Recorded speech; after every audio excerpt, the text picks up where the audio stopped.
Hello, আসসালামু আলাইকুম। আমি আজকে আপনাদেরকে দেখাচ্ছি কিভাবে প্রমোশনাল এসএমএসগুলো ডিলিট করতে হয়। Promotional SMS of. হুম, এই দেখেন এখানে লেখা আছে গ্রামীণ ফোনের জন্য এই কোড, রুবি অথবা এয়ারটেলের জন্য এই কোড, বাংলা লিংক জন্য এই কোড। এটা স্ক্রিনশট দিয়ে রাখেন সবাই।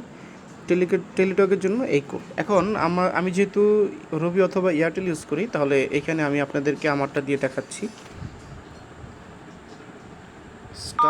*7# এয়ারটেল।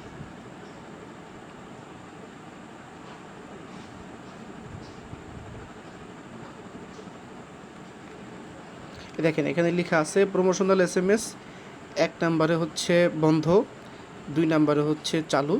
আপনি চাইলে 1 নাম্বার দিয়ে ওকে দিবেন, তাহলে বন্ধ হয়ে যাবে। 2 নাম্বার আবার চালু করতে পারবেন। 3 নাম্বারে স্ট্যাটাস দেখতে পারবেন।